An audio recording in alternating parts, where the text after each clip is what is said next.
Hello,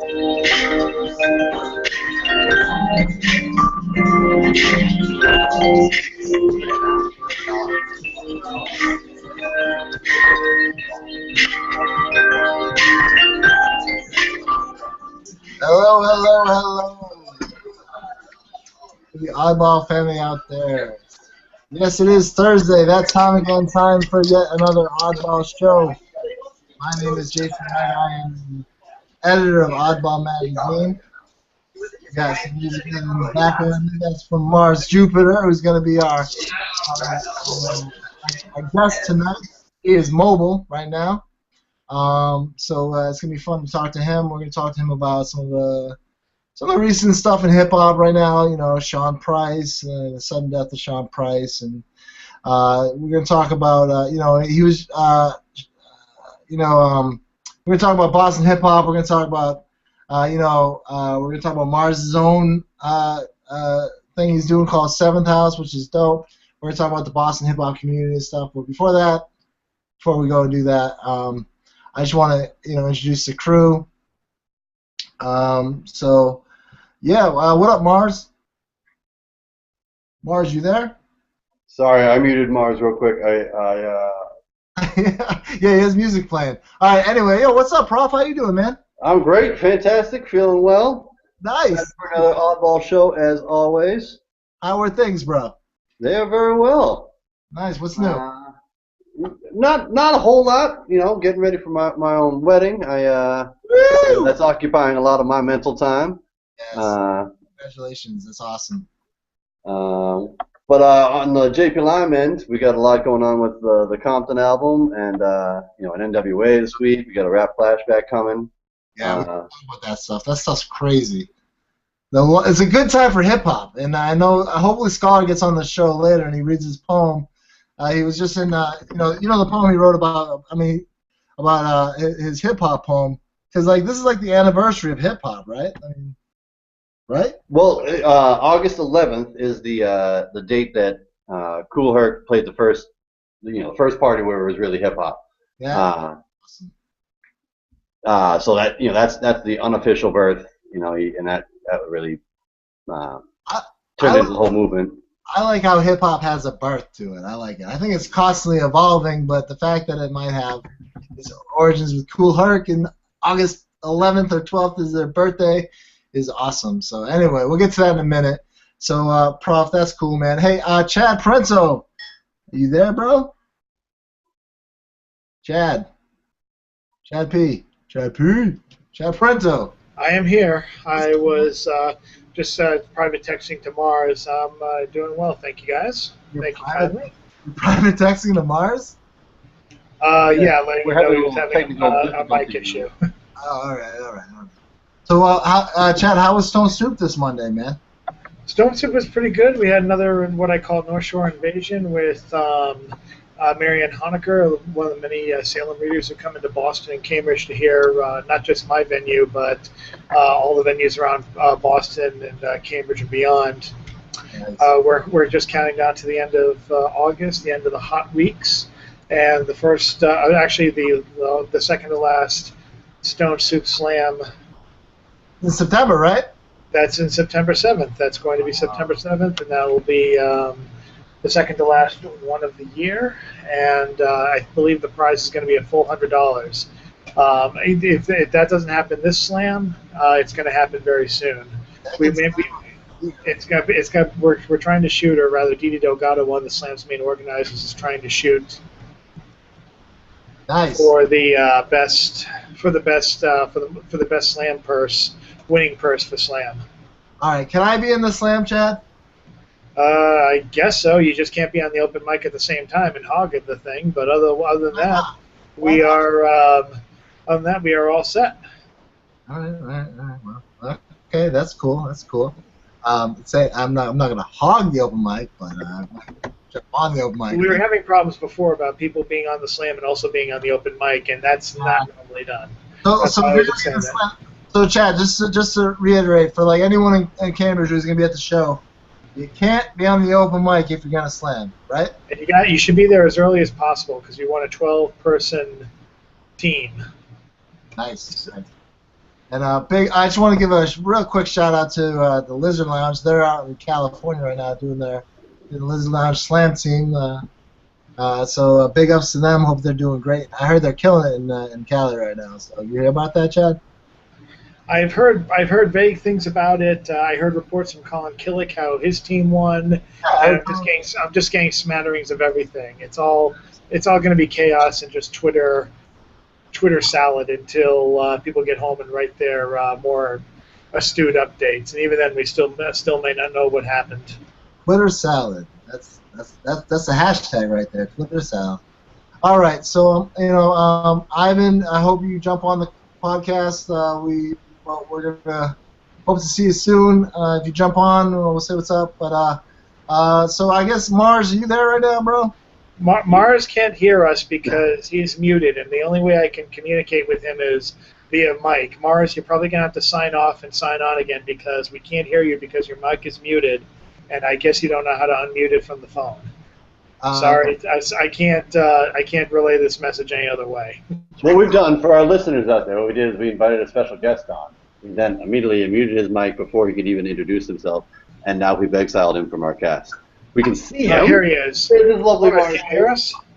But no, he can't. Mars, you there, bro? He's there. He just can't speak. So, Mars. Please, in the name of God, Mars. Unlike Mars. Mars, sign out of your of the G chat of the of whatever the hangout, and then come back in because we can't hear you.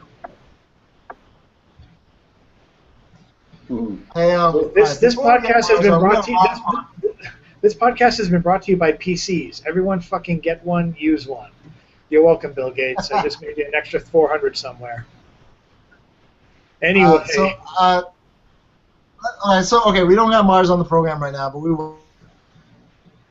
So let's go right into talking a little bit about Mars. Hey, what's up? What's up, dude? How's it going, man? It's going good, Please man. don't talk to him because he still thinks we can hear him and we can't hear him. I can't hear. He's still unless he actually figured out how to unmute himself. Yeah, I'm talking to Mars. Oh, I can't even hear him. Yeah, don't say. Oh, you're talking to him on the phone? Oh, he's right here. Mars, what's up, man? How's it going? Say hi. It is. He's right there, Chad.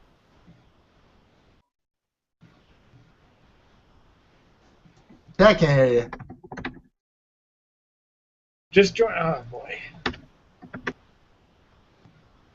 Chris, okay, hold on, guys, real quick. Chris, can you hear Mars? No. Not at all. Prof, can. Tell Mars to get off. Can you kick him off of Google Hangouts, Chris, and have him come back on? I think so. No, Mars is good. I can hear him. You guys can't hear him? Jason, we can't hear him. Okay, that's whack. All right. I can hear you, Chris. I can hear all you guys. All right. Okay. All right. So this is what happens when someone's on the phone and everyone's on the computer. So. And so it looks like we're going to have shaky cam vision when Mars gets on. Because Mars apparently he can't unmute himself when he's on his menu icon mode. That seems to be the biggest issue. Yo, Chris, Prof, you there? I'm here, brother. Okay, all right. So when Mars comes on again, we're gonna go with the podcast. Right now, he's gonna come on again. We're still live. So let's talk. Why don't we talk about the whole M&M deal while we're dealing with that? Okay, all right. All right. So what he's trying to say is Compton just came out with Dr. Dre after 10, 15 years of trying. She came out with a brand new album called Compton. Prof wrote about it, Scholar wrote about it, and JP Lime. You want to talk a little about it, Prof? What's up? Well, yeah. So Ivan's article last week was 4 things to look for on that album, and it really was kind of a surprise to a lot of people where Dr. Dre went with it, or at least me. I think we were expecting something not lesser, but it's a full album. It's his 3rd full album. It's really good. Who knows whether it compares yet? You gotta have some kind of perspective for that kind of thing. Whether it compares to either of the Chronics. But it's a good album, man, and it's it's full and it's deep, and there's a lot of great guest appearances on it. Kendrick sounds awesome on it. M's on one track famously. I mean, Medicine Man is kind of getting a lot of news, both because it's Eminem and because it's a dope song. But there's a lot to the album, and it really just as a fan, it kind of surprised me. I thought it was going to be a promotional piece. I thought it was going to be a little bit of the soundtrack of the actual movie, some kind of bits and pieces. But it really it's a full album, and we were talking about it a lot before. We shot the rap flashback this weekend. We'll come back to that in a minute. Yeah. We were talking a lot about it. We go sit on my porch and we just kind of chat before we get going. We couldn't help but talk about it, especially Ivan and myself. That that maybe he used pieces from Detox, and they used pieces from a song that Eminem may have had. There's no way to tell. Because he said that he's abandoning Detox and this is his grand finale and whatnot. Who knows whether he did, but it's not really that important. It's more that he evolved into something different rather than getting stuck on this. Who even knows what Detox is? Like why would we all, both him and his fans included, get caught on this one album, this one unexisting album? Instead he goes and does this, and it really is. It's not just a name to go with the movie. It's really a story about Compton and really about California and hip hop, and I like it a lot. It's a concept. What's that? It's a concept album. Well, I don't know if it's even a concept album. In the same respect as like Butterfly or something like that. It's not really a concept album like that, but it represents real what like most of the guest appearances are California rappers, with the exception of like Eminem, who was part of Aftermath, and I think John Connor is signed to Aftermath. I'm not sure, but Detroit too. Dre was heavily on the Kendrick Lamar album, right? Dre did most of the Kendrick Lamar album, right? I don't know if he didn't do all. He didn't do. I don't know whether he did most of it. I don't know how that production breaks down. Kendrick had a couple of people working on it. But he's on Aftermath, so it's kind of hard for Dre not to produce or be there for most of that production. Because I mean, I know that it's almost like Dre took Kendrick Lamar and kind of not shaped him, but like helped him out with this, giving him beats and stuff, and just like kind of mentoring him a little bit. Would you agree with that or no? Yeah, totally. And they're building a crew. I mean, they're really building a team and a family kind of old school label idea that hasn't been around in a while or hasn't succeeded in a while. But they're really building something strong with the talent that's on Aftermath. So who's on Aftermath? You got Eminem. You got Dre. You got Yellow. No, that's Shady Records, right? Yep, Shady Records is part of Aftermath. Yeah. So and then when 50 Cent was on it, he was part of Shady, and Shady was part of, just kind of like a little tree. And they all make money off of everybody they sign. But, Shady is Yellow Wolf and Slaughterhouse. A couple other, Skylar Grey, I'm pretty sure, signed that chick. Skylar Grey, yeah. I like her. She did that song with Dre and Eminem. She's done a couple of different Eminem songs. And there's a song on Compton that really sounds like her, but I don't know. So are you gonna go see the show? I'm gonna see it open the weekend. Oh hell yes! It looks really good, dude. It really. I remember when they first started making announcements about it, and it was important that they were able to say that Cuban and Dre were part of it. Yeah. It's not just giving their go ahead, but being a part of it, really having some input. And obviously they've been a huge part of it. But I remember when they first started making announcements about it, like a year and a half ago or whatever. It was coming out. I was skeptical. So what do you think of Ice Cube's son playing Ice Cube? You think that's awesome, right? Yeah, it looks great. You look at him like, man, that looks a lot like Ice Cube. Does he have a music career outside of, or is he just an actor or what? Let's see. O'Shea Jr. is, I think, just an actor. One of them does have a music career, but I'm not sure which one. I should have on my Shadow Comic back, so that would have been pretty good.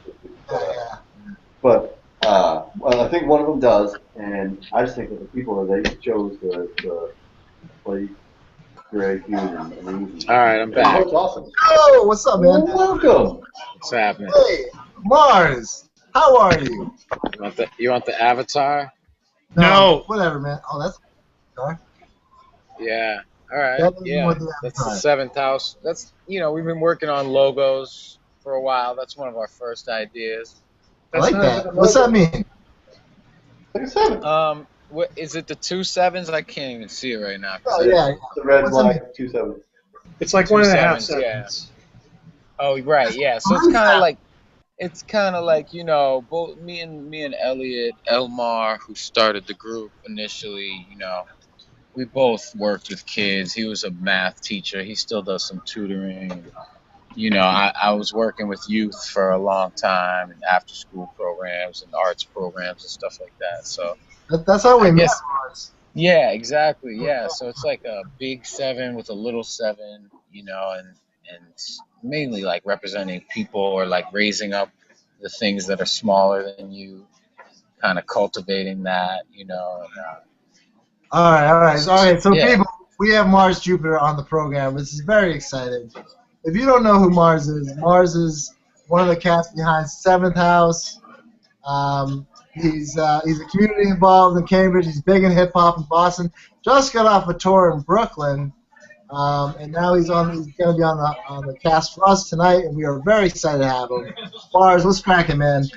Yeah, feeling good. Yeah, we did our first like little Northeast tour, so it was Brooklyn, and then we came back into Boston, chilled for a little while, did New Hampshire, and Yeah, then Brooklyn again, and then we did Philly and ended in Connecticut. So it was pretty dope. Yeah, it was a nice little run.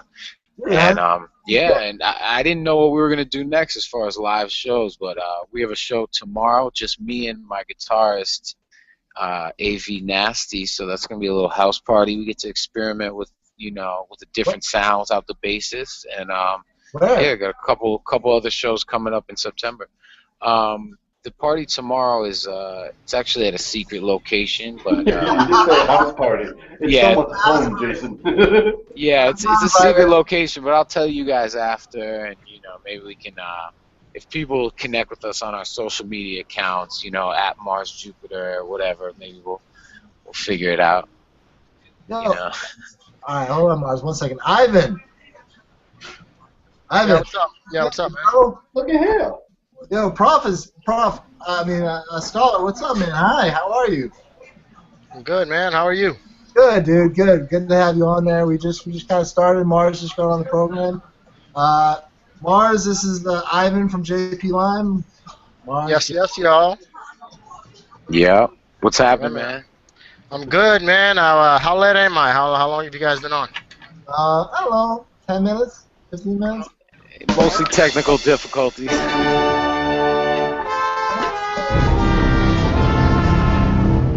All right, we're back. We're back. All right, so Well, Mars. we just heard from Ivan. Have a good night. Ivan just came all the way to do that. All right, Chad, you had a question? I did for your band, Mr. Mars, Mr. Jupiter. It's an all Yes. banjo it's an all banjo ensemble, right? Because if it's not, you better brief us and the rest of the world who's listening on what exactly it is. Oh no, I would say that it's some banjo, but not yet. We haven't had any banjo yet, Yes, but some we're banjo. open to it.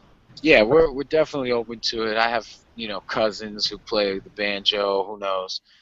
And my cousin is also studying to be an astronaut too, so he fits in with some of our space themes. But we haven't made that happen yet. Right now it's just bass, guitar, and then I'm on the sampler with the beats and stuff like that. And I also play a glockenspiel, I also rap, beatbox. I'm kind of a jack of all trades, so I'm jumping around. Yes.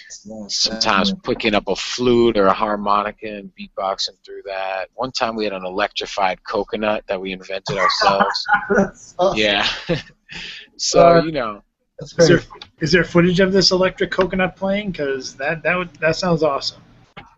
I believe there is, but it was we did it at the Lily Pad here in Cambridge, and it was Yes, I Cambridge. think Cambridge. Yeah, I think the camera was sort of perched above the door, so you might not be able to see the detail of the coconut, How you do you know? electrify a coconut, Mars? What's that? How do you electrify a coconut? Um, uh, well, I have a friend, Paul, actually. He's a pretty cool artist and tinkerer and educator, and, he got these contact mics, so it's just like a little bit of copper and a wire, I believe, and so you hook that up, and then I had to do some soldering myself and put another wire that had I don't know, like an 1/8 inch or a 1/4 inch connection on there, and then I just plug that in my mixer, and it's in my mix, and then sometimes I'd throw a bunch of little adapters inside the coconut and shake it up. It's like the coconut shell that I cracked open with a hammer a long time ago, and turn it into a shaker or put a bang on it with a drumstick and turn it into a percussion instrument. It's With cool, the wire in the coconut, you shake it. Mars, so, okay, Exactly. right, you were talking about a show that's happening tomorrow. You can't tell us where, or you can. Tell the Oddball show where the show is tomorrow. I'll say it's on Eleanor Street in Alston, and there's only about 4 houses on that street, so hopefully people can figure it out. But it's gonna be a big birthday bash, and I think there's a Facebook invite for it, and there's even like some follow-up event, like some sort of tiki lounge event on Tuesday. So, hopefully people can get in the mix, and that's part of Boston's culture is like house shows, house venues where they have a little space to play music in the basement, and they're willing to have 50 people in their basement or whatever if need be. I can't have 50 people in my basement. I live on the third floor of a third floor apartment. But what's your anxiety? Well, That's too crammed, man. How do you fit 50 people in a basement and just rock it out like that? Now, how many bands are playing tomorrow? I heard there's a band that has a little bit of notoriety. I forget their name, like Blue Dream Catcher or something to that effect. I don't really know. Honestly, it's kind of last minute, and it's going to be improvisational. It's going to be, us trying Sounds out like some the new Oddball ideas. show. But Basically. we're going to play Snakebite. You've heard Snakebite. There's a I've heard video for that. Oh, okay. So my guitarist has learned the guitar for that. He says he's going to bring his bass and loop that up and try to play the role of the bassist and the guitarist. So it's going to be interesting, So to people from the Oddball show who don't know, Snakebite is one of the songs that Mars has done. He's got a video for it, right, Mars? Yeah, there's a video. Actually, there's a remix of it as well that I made a video for. I think maybe the video on the remix might be better, but that's something I did live on the radio on the well, now it's called the Far From Normal show on WEMF radio, but they had a different name for this show before. Can I go on that show sometime? Can the Oddball show go on EMF sometime? Yeah, I feel like that's a conflict of interest, dude. Well, I mean, maybe each of you could go on individually as like poets or just to talk about doing radio or whatever you do. I don't know if you take over their whole show with all of your hosts. It might be a conflict of interest. We probably could though, because we're deep. We're deep. Look at all these people on this show. There's 5 people on this show running this shit. I'm not a person. I'm a meat popsicles. What's that? The word meat popsicles. Oh. Okay, Mars. So I just want to go. We got a bunch of people who want to talk to you real quick, but I just want to ask you. You were doing Seventh House for a while. What's up with Scales and Feathers? Is that still happening or what? Actually, I was just talking about how I was collaborating with somebody, and back when that dropped in 2013, I was trying to learn that year how to be a better collaborator, and I was collaborating to make a short film to accompany that EP. And then the filmmaker, we had a falling out, and I was only able to get like a couple of the scenes, and that became the Snakebite video along with some other footage I shot with a talented young man from Cambridge named Wilkins Metellus. I know that dude. You know Wilkins. Yeah, he's a good guy. Yeah, really good. What was the movie originally about? So the plot of the movie was basically Scales and Feathers is sort of about the metaphor of kind of the caduceus of the bird taking flight, which is sort of your spiritual half, and then the snake that stays grounded to the earth and is sort of your like physical half that's more down here on Earth, and maybe less mindful and more just animalistic or reptilian. And then you can spread your wings and you can kind of transcend that. If you use your mind or use your spirit, right? So that's sort of your bird-like side. But the film actually was going to be about somebody selling feathers as if it was like a drug, and instead of using drugs in this sort of, what would I call it? Like Analogy. Fiction? what is that? Yeah, fiction, but like realism, like magical realism, sort of maybe. A little bit of that was going to be in there, where basically people were trying to get their wings. They were trying to get high, right, and get these wings and learn how to fly while still here on Earth, right? And kind of the moral of the story was that you can't. So people, feathers in this reality that I was creating in the film were like drugs. They're very expensive, and people would be like every week buying like one feather and trying to put their wings together, and even piercing their skin with the feathers, like as if they're using a needle or something. Oh shit. And yeah, so basically it was kind of like that, and I was going to use some of the music from the album, maybe the instrumentals. The producer was the Life Productions of the music, and he actually did release the album instrumental. And Anywhere? what's that? You find it on SoundCloud, Bandcamp? Yeah, that's on SoundCloud, and I've actually done a show streaming it live from SoundCloud. So that was part of the reason why I asked him to release it instrumental. If I was ever in a jam and I needed the instrumentals, I could just go on there. Yeah, right. So Nice. yeah. Hey, we're gonna open up to some questions real quick from the panel, but I saw you at the Out of the Blue the other day. You guys go there a lot or what? Oh yeah, there was a really dope kind of community vibe. I saw some of the people that were at the show we did in Connecticut were at the Out of the Blue at the open mic like last Thursday. Was TJS there?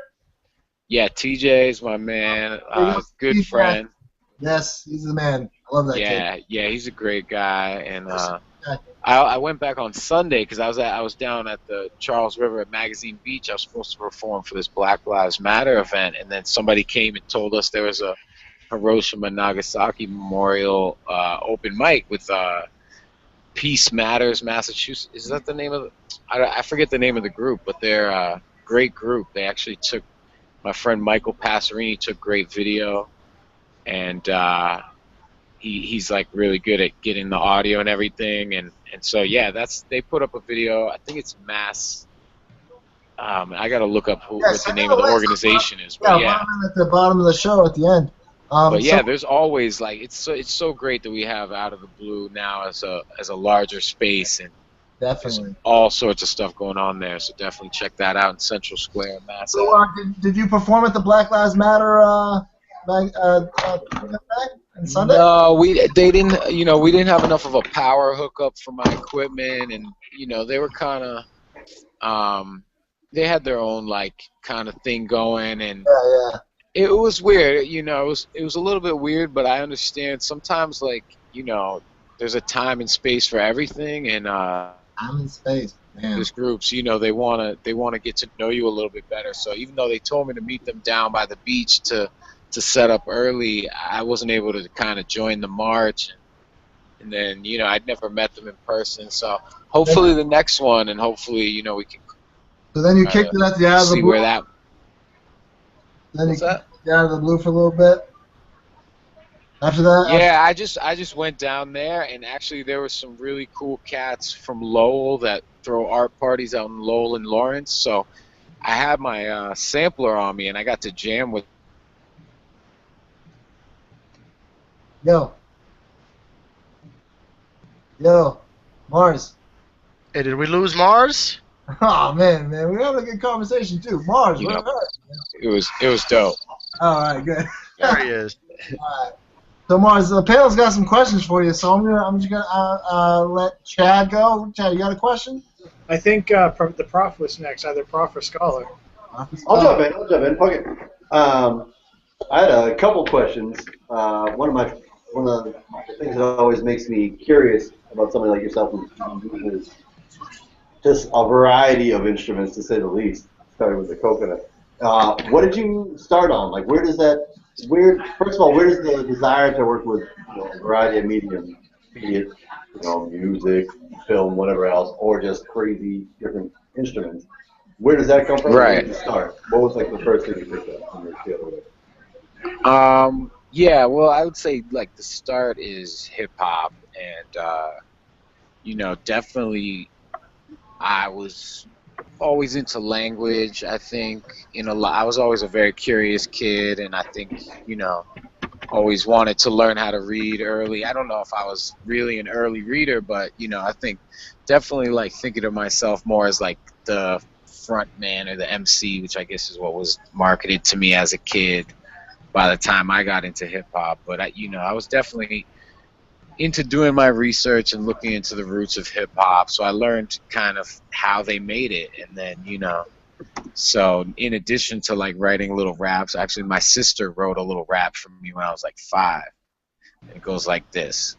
We're Fresh MJ and the boys, and we don't play with no toys because we're too busy making noise because we're Fresh MJ and the boys. So so that's literally my start. But then the great thing about growing up like in the late 80s, the early 90s and stuff is that we weren't like all about USB sticks and like iPods. We actually had to plug in like a headphone connection, which I guess people still do the headphone, but we had to plug in RCA, and you might have your stereo component system, and your parents might still have a record player and a tape player, or you're dubbing stuff off the radio onto a tape player. So that was really my education, and kind of first, having a boom box with a microphone input and recording my voice on that. Actually, I had a song called MJ is the Chief Rocker that I made when I think I was 12, the summer between like 6 and 7. And it was based on We'll Always Love Big Papa, because I had the single of Puffy's I'll Be Missing You on CD, and it had the instrumentals of, that and We'll Always Love Big Papa. So I turned We'll Always Love Big Papa into MJ is the Chief Rocker. Now, I love Biggie Smalls. I don't want to take his memorial song, but as a kid, that was the only beat I had, really, I think, at the time. So, yeah, basically I took one, cassette, recorded, figured out a way with my mom's, like, stereo receiver or whatever to hook up the beat and record my voice. And then I went the extra mile and played the tape with my voice on it and did overdubs as well. So Really? that was, yes. Yeah, you did dubs on a radio, like on a cassette deck radio. On That's a cassette, with a dual cassette deck somehow. I figured out how to do it. Yeah, when I was like 12, and then a couple years later, I got my first job and bought myself a sampler and a drum machine. So I was always like really like independent minded, and I was also like starting to promote and like go to open mics when I was like 14 and getting into high school. So I saw these independent cats from Boston. I was living in Western Mass at the time, but I saw, Acrobatic and Mr. Liff and Schizophrenics and Ill and P and all these dudes from Boston, and they were like releasing their own 12 inches, and there was this whole like late 90s, early 2000s independent hip hop movement. And actually my older sister had a boyfriend who was a hip hop producer, and I visited him around that time in Brooklyn at his apartment, and he was like, he worked for Bad Boy and Loud and all these things. He would like send me like Big Pun's first single and stuff in the mail, and he told me like get an MPC, like save up your money, don't spend it on sneakers, start your own production crew and be independent. And so I was always very independent minded, so I think that's why I didn't just write raps or whatever and look for beats. I was like, oh, I got to make them myself, or build a little crew, or something.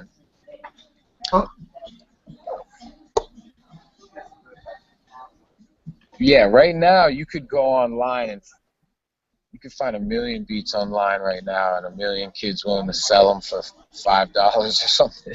Yep. So who are some people who are in your group you want to shout out right now?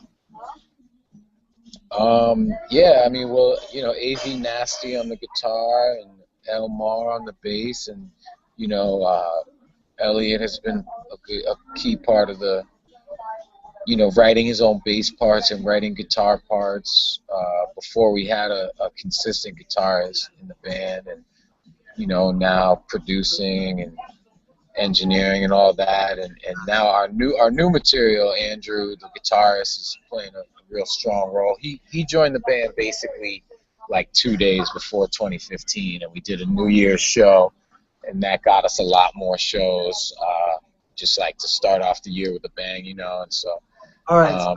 that's the core of the band right now, but we have Yeah. a lot of affiliates, you know.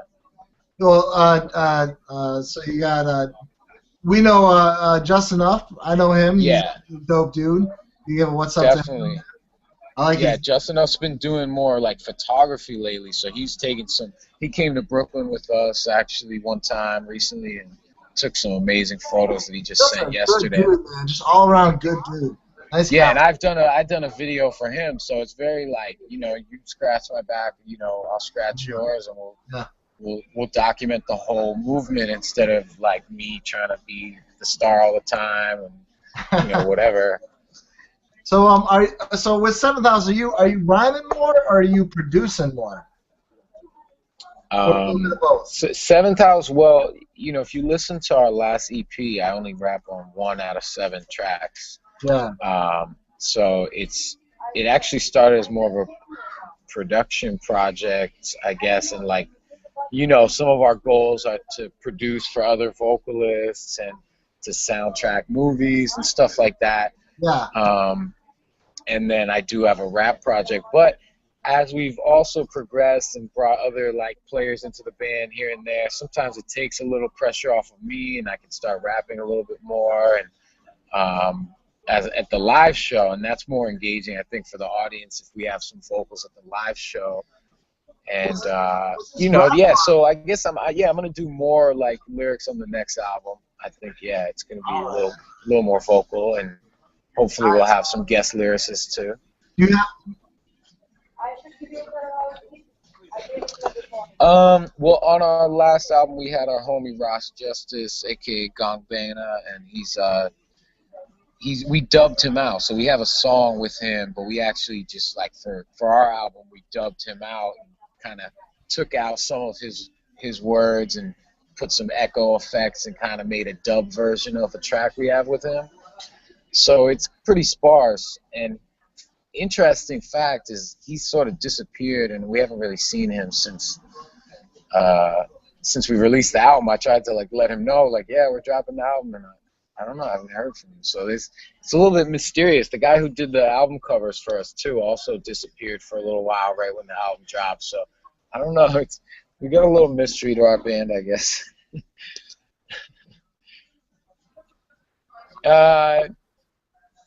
Yeah, well, actually, the guy who did the album covers, I went to the museum with him today, so he's back in the mix. But yeah, it's funny because his vocal, the guy who's still missing, his vocals are all echoey and dubbed out on the album, so he sounds a little ghostly, and you know, you're wondering, is this a real person, or did they? Sounds like Prof. We'll see. Yeah, exactly. so Mars, so I was talking to Prof earlier, man. He got he was speculating on what the 7th house means. Prof, what do you think it meant? What do you think it meant? I first found out your band was 7th house and that your name was Mars Jupiter. That's the whole. I don't know what the alignment is about in Age of Aquarius, but is it obviously all related to Age of Aquarius? Yes, you got it. You hit it on the head. Because the moon is in the 7th house and Venus is aligned with Mars. Jupiter is aligned with Mars. Yeah, actually, it was like July 31st, the show we did in Brooklyn, and it was a blue moon in Aquarius, and it was my half birthday. It was like 6 months into, you know, my parents actually bought me half a cake when I was a kid, so I thought that was a thing. I thought half birthday celebrations were a thing. Awesome. But anyway, like, so, but yeah, actually around 2009, and I guess Mars is supposed to be very visible this month, but around 2009, there was an alignment of Jupiter and Mars with the moon in the 7th house around Valentine's, which is in the Aquarian cycle. So, Are you Aquarius? that's what I'm an Aquarius, yeah. So, so actually, basically, when I used to live in New York, in Brooklyn, another Brooklyn connection, and I was just listening to that song Aquarius from the That's Hair why you soundtrack. jacked Big Right, that song, that's where they say it. They say when the moon is in the seventh house and Jupiter aligns with Mars, and peace will guide the planets and love will steer the stars. And that's actually a record. I don't know if I inherited it from my parents or my older sister, but somebody older than me and my family had it, and that just, I've pretty much always had that record in my collection or my family's collection. And now, of course, that I took on the name, I've collected all of like the cover versions I can find of that song. But yeah, definitely, we kind of try to stand behind those ethos. Like another concept we deal with is the Peace Coast, imagining a place where, borders don't cause conflicts and we're just chilling on Peace Coast. East Coast. So yeah, we try to like push peace and like knowledge and understanding, and that we are moving into the age of Aquarius right now. It's like literally the waters are rising, right, and the fish are dying. And what was the last age? The age of Pisces, which is fish, right? We have about 3% of the fish that we had in 1900 in the waters. So on a literal, physical, environmental, ecological level, it's going on that the waters are rising, which is Aquarius, and then on sort of more of an electronic, social level, a lot of the barriers to the media are being knocked down, right? It's almost like there's a wave just crashing down these walls that used to block us from having free information, whether it be music or being able to stream our own radio show and have our own like place to write blogs or whatever, get the information out and kind of citizen journalism and things like that, and movements that are supported by information being shared on this information superhighway or this web that we surf, right? So that's kind of like the waters of electrified consciousness. That's like the digital waters, the streaming. We say streaming, right? It's the same thing. It's this rising waters of information that's electrified, and spread by waves. And we're just electrified sacks of water at the end of the day anyway. So it's, it's just a natural thing for us to connect, and we're connecting to outer space at the same time. It's all satellites, so so we just try to make sense of all of that, whatever I just said. Every word of that was dope. That was great. All right. So I'm gonna turn it over to the panel. Panel's gonna ask you some questions because I got questions for you, but they're not really related to Boston hip hop. So real quick, okay, before everyone starts talking, what do you feel about the recent passing of Sean Price? Oh man, it was like really out of the blue, and just it's really sad, but at the same time, I gotta say, like, he had such a ridiculous work ethic that it's nice to know that he laid his legacy. It's like a Tupac or a Jay Dilla or somebody who, their candle burns so bright that, that their body of work is going to speak volumes, and then people are going to become even deeper fans now. So, I'm not sure what was going on with his health or whatever, but I'm just glad. I actually was in Brooklyn. I'm trying to convince the person I was there with to drive me to the Duck Down Barbecue recently, and I'm kind of mad at that person right now. I didn't go to the guy because the guy I was with was like, oh no, he thought he knew where we should go because we were kind of on our own mission. But I missed that, but I did see him 3 times in my life, so I'm happy for that. First time I heard him was on Duck Hunters. Duck Season 3 with Babu. Babu from Dilate Peoples. That was the first time I heard P. I heard him on a couple tracks. Wait, was the Duck Season track with Torre? No, Duck Season track was with him and Guilty, I think. Okay. Simpson, so. I remember that one, yeah. They had a group, Random Acts, actually, with Black Milk and Guilty Simpson. And Black Milk was from Helter Skelter, right? Or was that Buckshot? I don't know. No, Black Milk from Detroit. Black Milk. Oh, yeah, Black Milk. Yeah. Right. All right. Mars. Dude. Let's see. Does anyone have any? They're saying. Anyone want to chime in? I feel like I'm taking over the convo, but Mars is such a well-spoken person. I love speaking with him. Well, I mean, Mars, one of the big things that is so cool that you seem really active in Boston hip hop. Where are some of your favorite places uh, right now that you feel like are big active places for live and different kind of Boston hip hop? That's one of the other things too that happens with underground hip hop and that we've seen is some of the clubs and some of the show circuits can get a little bit dull in the head, you know, like Yeah. real cool places. Where do you like to be? Well, I mean, I have a monthly event on the third Sunday of the month at the Democracy Center, where I have a vinyl library called the Vibrary. So that event is exciting to me because it's not about like trying to be the coolest guy or make a bunch of money off the audience because it's just a free event and it's an open mic cipher. Basically, we have a featured producer every month. So that portion is called the Freedom Cipher. It's been going on for about 4 years. Like it started outdoors at Park Street. It was at Culture's Dynasty store here in Harvard Square for about 2 years. And yeah, so that's a dope event, real open space. And we just added another element, which is we linked up with a group called Producers United. That does a lot of promotion of hip hop producers and just hip hop in general. It's based in Boston, and so our friend Sean Patel from there, he's organizing this thing called Dreampreneurs Workshop. So it's all about like entrepreneurship, and we have like people from the business community coming to give talks, and a lot of people kind of taking notes, and people bringing their notebook, and there's like questions to the community in the audience, like what are your goals, and helping people kind of think more clearly about what their goals are and how they can create a path to that, and also sharing resources, sharing what we can do for each other. So we're calling that the House of Hip Hop now because there's like more than one thing going on there. Even like we've tried to get some podcasting going there. We've had a live pop-up studio. We've had what's the dates all for that, sorts of stuff. so we can tell tell the Oddball show about it. You give us the dates, definitely. Yeah, it's coming up. I mean, what's the date right now? What is it? The 13th? The 12th?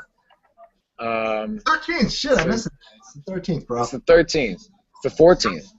Nah, it's the 13th. 13th for now. Okay, today's the 13th. So I'm trying to figure out. 13 the 13th. Rated X, triple X 17. It could be this Sunday, I guess. I guess it's this Sunday. I don't know. I believe it's this Sunday, yeah. So if today's the 13th, it's on the 17th. That would make sense, right? The third Sunday of the month. Yeah. So all right. So let's talk about So I know I first met you, Mars, at an event where you organized it, and I read a poem on a stage for a bunch of kids. It was called "My City, My" what was it? My City, My City, My Voice. My City, My Voice. Yeah, man. So tell me a little bit about your community involvement. What have you been doing lately with I mean, I know you're deep in that shit. So tell me a little about that. Yeah, it's funny because I'm still in the neighborhood that I worked in, but I actually kind of left that line of work about 2 years ago just to step back and music thing. Yeah, focus on the music thing and some other interests, and just so basically for a good chunk of my adult life, about like 10 years, I was I came up in some amazing youth groups and stuff, and then got hired there to be sort of like a peer leader as a teenager, and eventually like a counselor or a hired artist, and I kind of continued doing that in different places. I've done it in Providence and Brooklyn and Queens, and different neighborhoods in Boston and Cambridge. So yeah, I was working for Cambridge at the time, and had a little recording studio, and I was managing some kids, and it was actually an arts job, so they were making public art, and that job actually started by me. Like, they had collected community voices for like a year and a half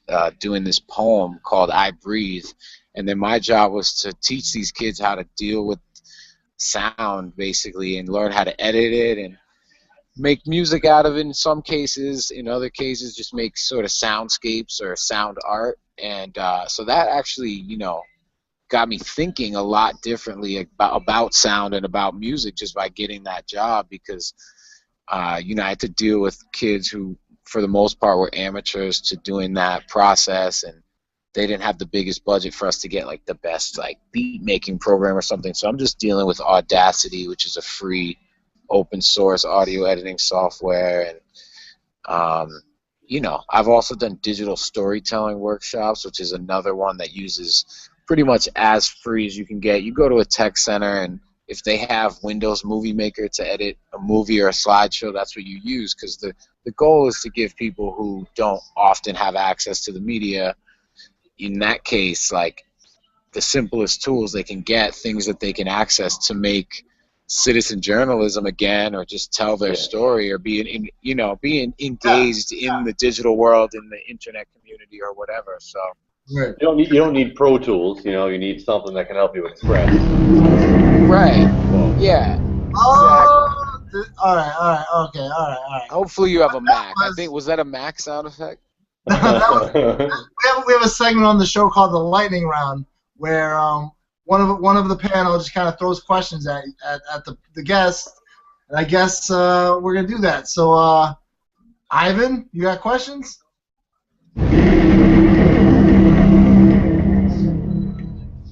No, we got. No. What the hell? I swear I've heard like 10 names since this podcast started. There's like all sorts of aliases going on. I don't even know how many people I'm talking to right now.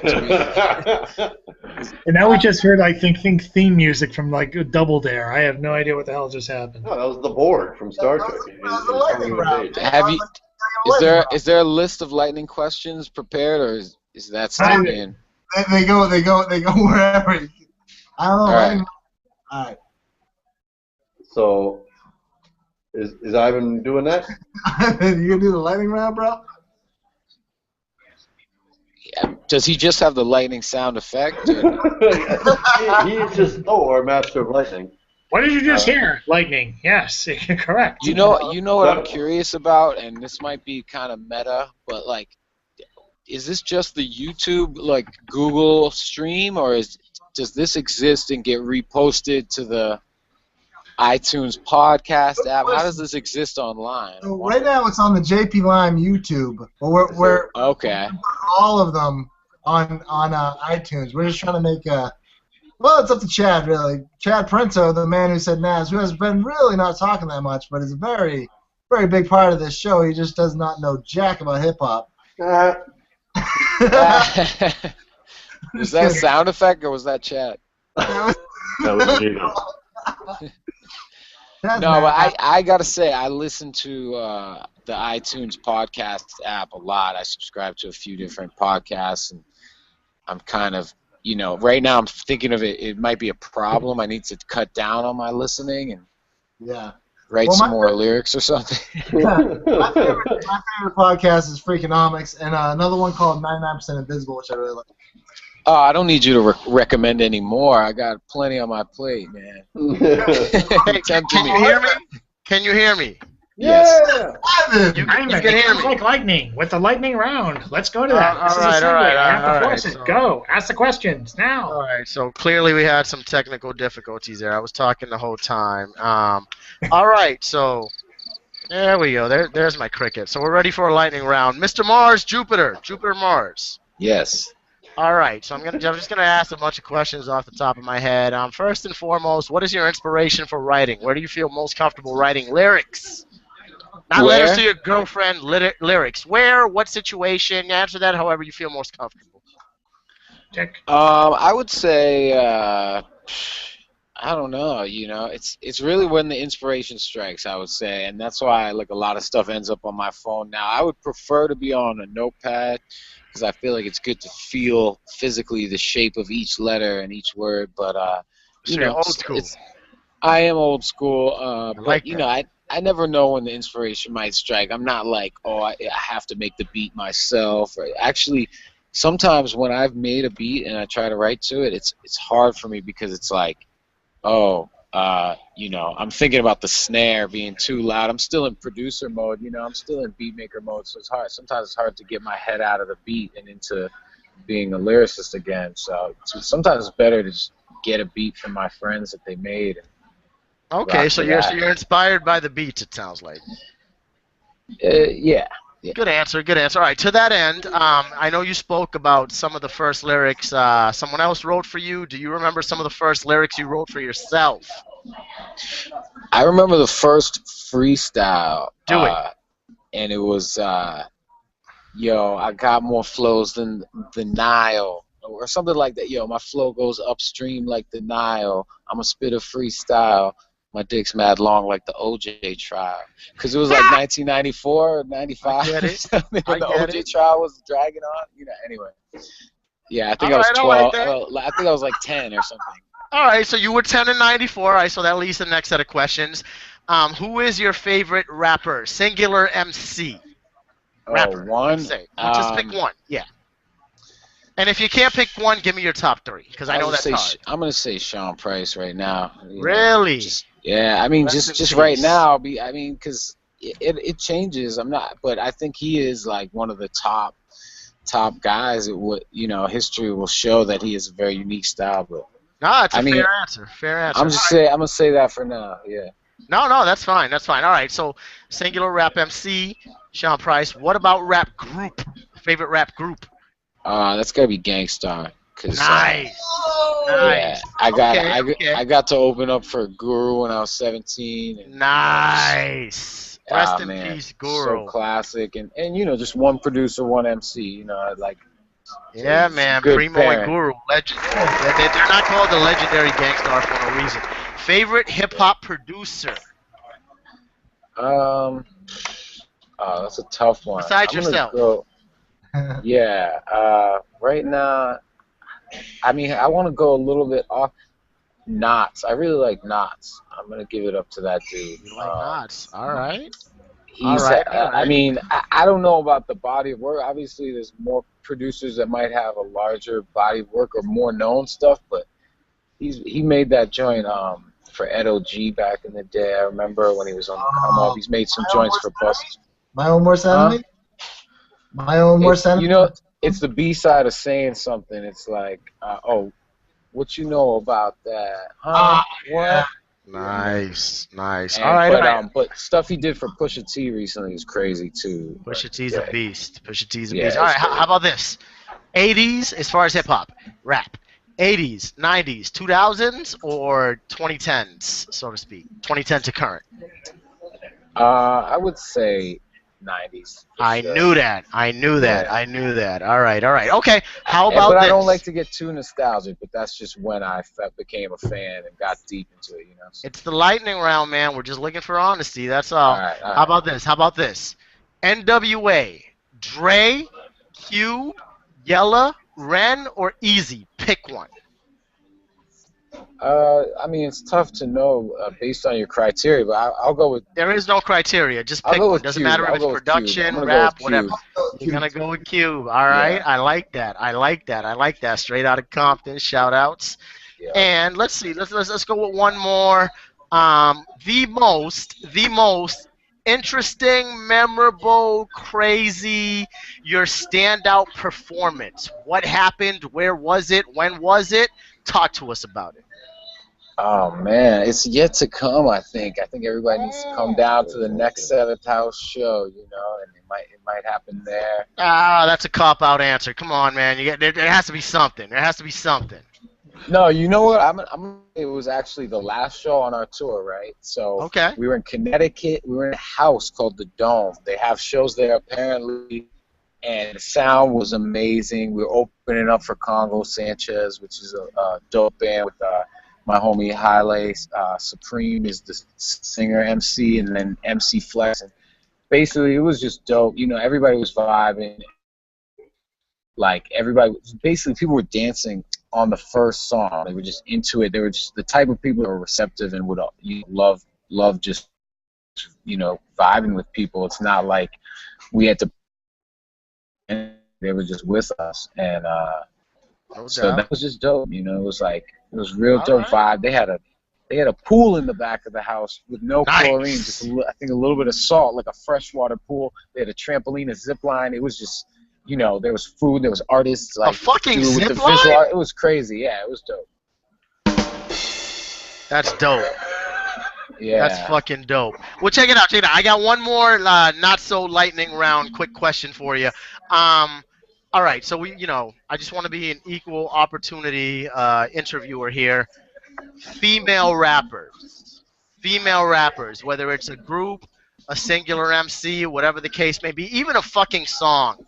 Memorable, standout female rap moment. Or artist or group. Tell me. What you got? I gotta say, you know, I could pick a real dope one, but I think the originator is MC Light of like being like untouchable. Yeah, you know, and I found my sister had a tape of MC Light, right? When I was a kid. Cha, man. Exactly. That's the tape I found. Whatever album that's on, I found that tape in the closet of my family's house when I was a kid. And my older sister used to have it, I guess, but she lost it in some like, you know, the closet where I found it, and I was just like, wow. That was the first time I really heard a female MC go in for like a whole album. Light's the illest, man. And Prof will tell you, I go back and forth between Light and Lauryn Hill as my favorite female rapper of all time. Yeah. Lauryn Hill just doesn't have the body of like MC. You think Lauryn Hill? Right. Oh, sorry. Put out one album, man. She put 2 albums out. She put Fuji's out, and she put out the Miseducation of Lauryn Hill. Yeah, but you know what? At her peak, I'm not sure that Lauryn Hill wasn't better than MC Light at her peak. I agree that MC Light has the more impressive body of. Well, I wouldn't say very more impressive because 5 fucking Grammys. MC Light doesn't have a Grammy. You know what I'm saying? I agree that MC Light has longevity and she's done more as a female MC, but I can't decide whether at their peak. I'm just talking about bars, like actual like rap bars. Like if it was Lauryn Hill, it would either be her, Wyclef, and Pras, or it would be her spitting a verse and then singing for like 5 songs and then spitting another verse. You know what I'm saying? So I'm just saying. I hear you, man. I mean, but I appreciate people who can sing and who are multi-talented. But it's not even about the singing. Like as an artist, overall artist, you gotta give it to Lauryn. She's more, she has more range. But like as a pure rapper MC, like I'm not sure that at her most optimal, most optimal is, that's too much, at double superlative, I suppose. But at her optimal MCing, I'm not sure that Lauryn Hill isn't the best female rapper of all time, with respect to MC. Yeah, like I think Lauryn Hill's greatest bars are better. I think, and I go back and forth because Light is the, I love me some MC Light, I love me some Queen Latifah. But at her illest, I'm not sure that Lauryn Hill is not the greatest female rapper of all time at her most optimal. But we got like raps. I agree. I think it's timeless. Lauryn Hill's stuff is more timeless than Light. I think that's the key, really. Bahamadia. There's like people. There's girls. There's bars, man. You got. Jean Grey. Some people you never even heard of. Miss Melody. Huh? Miss Melody, Roxanne Shante, Moni Love. Yeah, shout out to Psalm 1 out of Chicago. Psalm 1. Yeah, she's on Rhyme Sayers. At least she was for a little while. They tried working with her on Rhyme Sayers. JJ Fad at their peak, Supersonic. You ever heard of Dessa, Mars? No, I haven't. Dessa, yeah, I saw Dessa live, yeah. How was she? Was she good? She's dope. I think she sings a good amount too. The homegirl, Pretty Poison, she can spit. Pretty Poison, shout outs to Pretty Poison. Okay. Straight out of Boston. Really? Yeah. Boston definitely. There's a lot out there, Yeah, definitely. Girls can spit, man. I mean, I like. Yeah, we haven't even really mentioned Boston. Yeah, let's get into. All right, let's talk Boston hip hop. All right, so you came from Brooklyn, right? Are you Western Mass or what? Western Mass? No, I call it Marsachusetts. Marsachusetts. I was gonna ask you about that. I grew up out here in Eastern Mass in the Boston area, and then I moved out to Western Mass halfway through my childhood. Yeah. And then when I was 18, I moved back to Dorchester, and then I moved, and then I was in Dorchester for a while. I moved to Brooklyn for a little while to be in a hip hop play, and I've been kind of around. I spent a little time in Jersey, and So yeah, I've been Where in around, but Jersey? mostly Where in in Jersey? I'm curious. Mars. I got peeps out there. I was in like what's the name of that town? It's right next to Newark. It's Maplewood. Yeah, I rented Oh, a okay, room for okay. my sister one summer in Maplewood, and I got a job in South Jersey, so I was commuting like an hour or two down to Princeton, New Jersey every day. Holy shit! Really? Yeah, so it was kind of Wow. crazy. The But fuck yeah, were you doing in Princeton? believe it or not, I was restoring and conserving the sculpture collection of Princeton University. What? Really? So yeah, so I was making all the sculptures shiny and waxing them and buffing them and all this crazy stuff down there. And it was cool because actually there was like an amazing record store called the Princeton Record Exchange that I was digging out a lot of real cheap, real good gems from. And so I got Nice. to, Nice. I don't know how I had the energy to carry all those records after working in the sun all day, but I did it. Yo, Mars, I gotta ask you a question. You seem like you are on a different plane than a lot of other people. How did you get to that plane of consciousness that you were at? 'Cause you were like, you got some shit going on that a lot of people don't have. You got a different consciousness about the world around you, and it's kind of dope to be around that to experience that. But like, how do you get to that level, man? Like, where did that come from? You must have. Wow. You know what I mean? You are on a level. I mean, seriously, like I how's appreciate Marsachusetts happen? How's Mars, Jupiter, Massachusetts happen? You know, like how's that happen? Well, yeah, I mean, I think it is that dual experience, because like I got to live out here as a kid in a more urban environment, but also see like, rich suburban kids because I lived in Brookline until I was 11, so there's a lot of like really rich kids around me, but we're also like directly right next to Boston, and I live next to the highway and the train, and so I taking the train as a little kid. But then moving out to the country, like halfway through my childhood, I saw that like it might look nice, and there might also be some rich kids out there in the country, but also a lot of the resources in this state are out in Eastern Mass because that's where like the government is centered. That's where like a lot of whatever more of the early settlers. I don't know, for whatever reason, just the history of Massachusetts, like there's a lot of economic depression out in Western Mass, so I got to see some of that.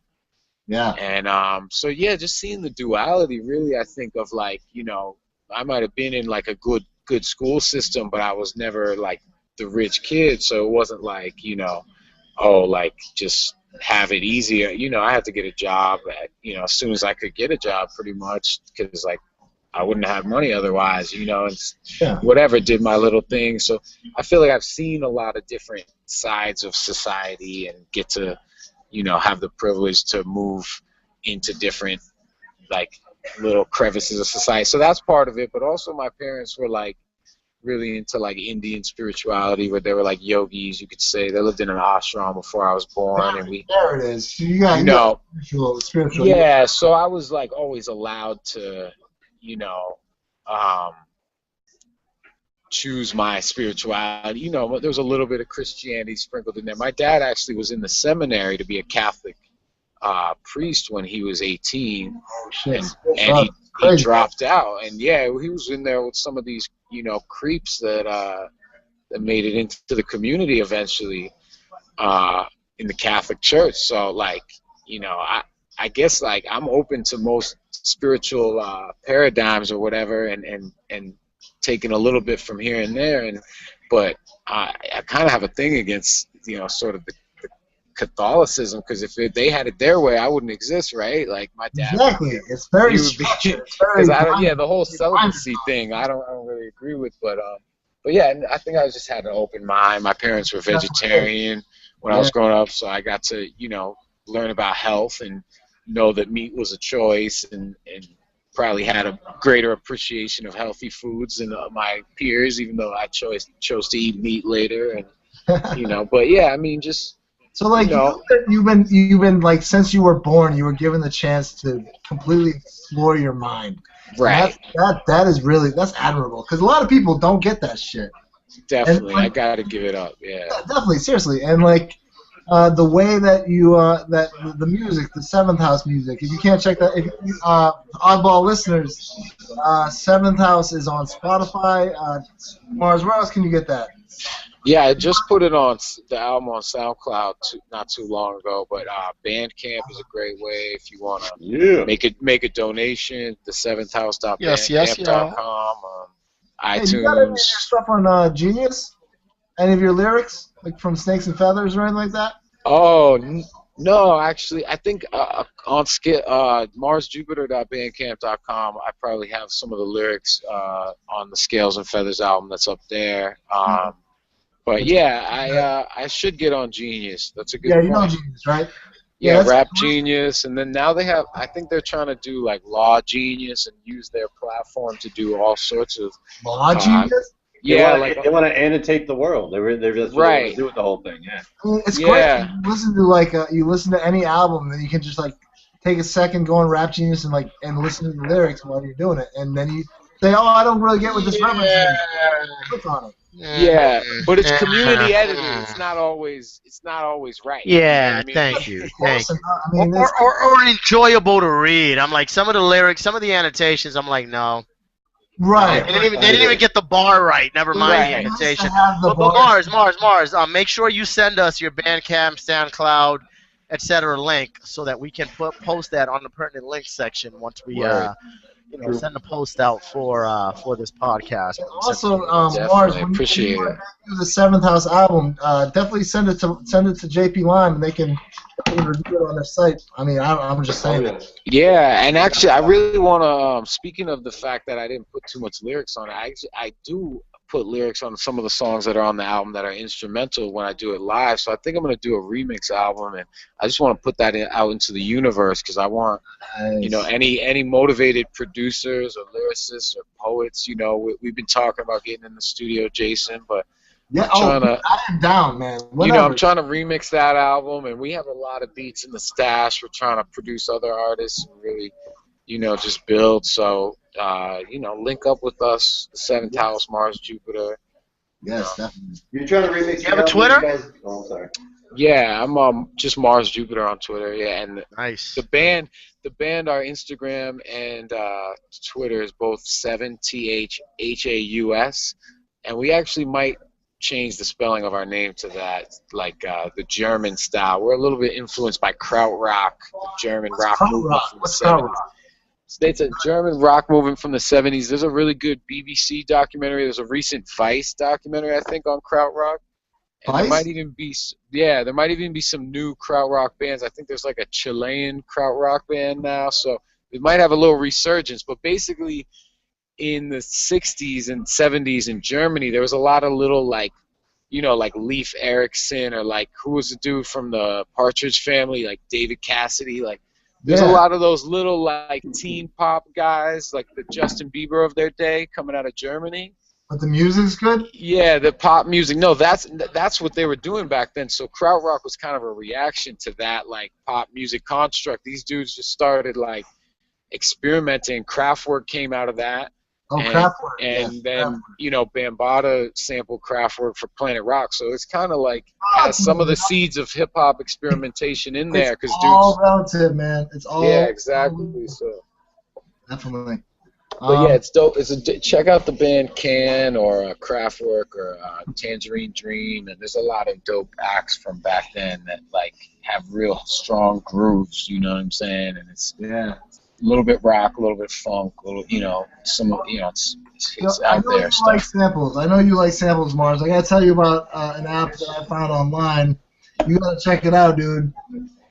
It's called Who Sampled. Have you heard of that? Oh yeah, I used to use the website. Now they got the app, right? They got I use this website all the time. I love that website. It's dope, man. I love it. I love to find out where samples come from. Yeah, before that it was thebreaks.com, right? Thebreaks.com. That's right. Yeah, that one's like the old school one, the old school online resource. So I want to shout that one out. They were first. But then Who Sampled came with the YouTube video, and it was over, could actually hear the Yeah. song and see Well, the it. fact that you have the YouTube video and then you got I mean, come on, that's very resourceful. And doesn't it start right when the sample starts too? They like Yeah, put the no, it's great. yeah Like, if you yeah. want to know, I mean, I guess if you were to say who's been sampled the most, I'm gonna say the Isley Brothers possibly have been sampled the most out of all mainstream. Yeah. I'm gonna go with I Isley. love the way, Or yo, Jackson Jay 5. Dilla, man, when he Won't Do, you know that song? What song? Won't Do by Jay Dilla. Yeah, He yeah. killed the Isley Brothers drums on that, Between the Sheets, I think. But I love the way he samples the Isley sometimes. Like he just like Between the sprinkles Sheets it is in there. it's a Biggie song. Between What's the that? Sheets, like isn't Between the Sheets like a Biggie song? Yeah, a lot of people have sampled that actually. Yeah. Because Well, there's like Jim Jones sampled it, but he used a different part of the song, and it doesn't sound anything like the Biggie version, you know. You know what I want to get? I want to get a hold of the Yazin Bey Marvin Gaye remix that they did. But you can't find that on Spotify or anything. But he took all Marvin Gaye stuff. Yeah, SoundCloud. Yeah, but it's not as convenient as Spotify. You know, Spotify is convenient. I'll give you a secret. There's an app called DownCloud, right? What's SoundCloud? DownCloud allows you to get 15, the free version at least. The free version allows you to get 15 free songs that you download off of SoundCloud. So you could download a whole hour, 2-hour mixtape if you wanted from some DJ on SoundCloud onto DownCloud and just carry it around with you. So even if it's not streaming, you know what I mean? Like you have that on your phone now. Nice. So check that out. Mars, it's been it's good. We've been on for about an hour and a half, which means it's time for Chad Parenzo to do his thing, which is events around town. So, Chad, where you at? I am right here. And I do know things about the hip-hop community, thank you very much. I still haven't found that article where we're going to find out whether or not Eazy-E and Dr. Dre have buried the hatchet. Anyway. All right, I too can get jiggy with it. Boys to Men, the 90s, yes. Where are we now? Where are they now? Where am I now? This is the announcements. I've been studying for a COA test, and I am completely out of it. But I am perfectly in the right mind to sit in a room for 3 days sweating with 90 other people. Now, what does that mean? Am I going to be at the secret show? No. I'm going to be at this poetry event, the 2015 Boston Poetry Marathon. It goes from Friday, August 14th, starting at 7 o'clock, all the way to Sunday, the 16th, and it ends at 4:30. And yes, I believe there's lunches and breaks and closing around that time. But for nearly 8 hours a day, except for the first day for nearly 16 hours each day, except for Friday, there's going to be over 100 poets performing, each poet performing for 8 minutes. And this has been founded by Mr. Jim Burley and John Mulrooney, formerly of the Boston Poetry Marathons and Poetry Massacres that they used to host in the past in Boston. One's in New York, and one's busy teaching and helping with a documentary film, but they still find the time to do this once a year and invite all your friends and a few other people. That's why I'm reading. So, as you can tell, I'm so tired, I'm not even doing really the voice, but check out BostonPoetryMarathon.com. Spoiler warnings, it's a Tumblr page, so this might be not safe for work, or work might not like it. No one likes Tumblr. But anyway, you can check out the agenda for the 2015 Boston Poetry Marathon, and that's going to be taking place, once again, from August 14th to August 16th. 3 whole days of poetry. What the fuck were they thinking? Hosted by numerous people, starring numerous people, some local, some not. You'll be very surprised. Who are some people coming in? Clay Ventura, my God, they film and photograph people at this. How the hell did he get part of this? Sam Chaw of the Cantab, Clay Ventura of the Salem North Shore Invaders, January Gill O'Neill, mastermind behind the Poetry Festival each year in Massachusetts, and at least 10 more people. So check out masspoetry.com and also go to stonesuitpoetry.blogspot.com / we need an actual page name, actual / domain address to check out the features for the rest of the month. We had Marianne Honecker last Monday. This week, coming up, we have Alfred Zuniga having his first time feature. We'll have David Oseret featuring his brand new collection. And we will also have on the 31st, well, you tell me. We had one person who was going to come, and now it looks like he may not show, or he will. We're going to find out. But above all, especially if you're a student just joining in and you said, geez, how am I going to find out about Boston if I'm going to school to Boston for the first time? I know, I'll check out this freaking podcast viewed by 20 people. And you check it. And, well, you did the right thing, because I can tell you the first thing you should go to is the Stone Soup Poetry Slam, not the Boston Poetry Slam. That's in Cambridge. Yeah, I know, irony. But check out the Stone Soup Poetry Slam. Check it out and join for a prize upwards of $75 to $100. Hosted by Didi Delgado of the Society of Urban Poets. That's soup, no relation to Stone Soup. Well, not really, but anyway, come to that. It's from 7 to 9 7 to 9. Yeah, what day is it? Tuesday? Yeah, it's now 7 to 9. Could change for next week. I love the out of the blue. We're just between the janitors and the banjo players. But anyway, come see us between janitorial staff and banjo players from 7 to 9 every Monday. Oh yes, I think that's also when the hairdressers go home. But anyway, what the hell? Get a haircut. Come to Stone Soup. Go to the slam, and we will. I'm totally dying. I'm looking at the text messages. Yes, I am totally dying. But check out the Stone Soup Slam. It is far better than I could ever discuss it at 11:30 at night when I'm about to go to sleep before I have to study for my test again. Over it. I'm getting out. I can't go on. Mars, shoot me. Hi.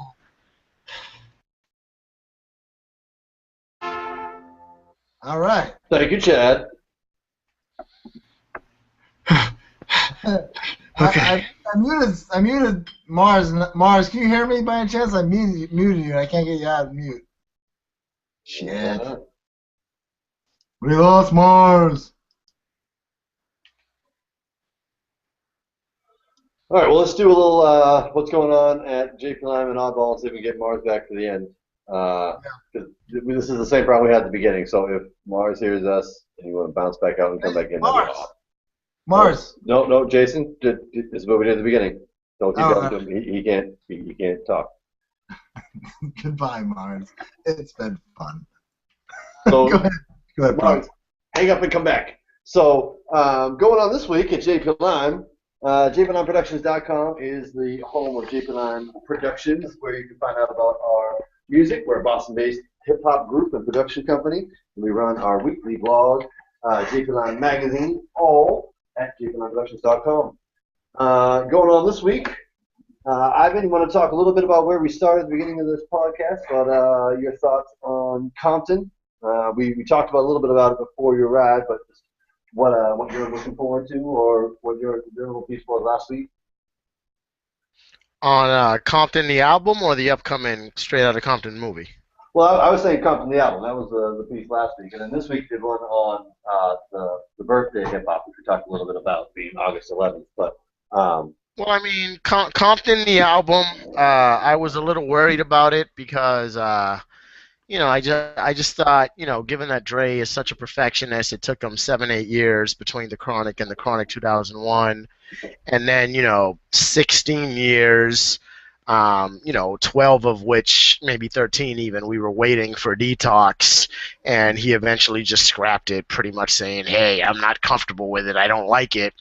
And, from all accounts that you read online and, just heard about in the news, he started conceptualizing Compton, the album, as, kind of an accompaniment to the movie Straight Outta Compton, which comes out this Friday, tomorrow, actually. In a half hour, actually. Yeah, from the time of this podcast. Oh, shit, you can go see it in a half hour. You going?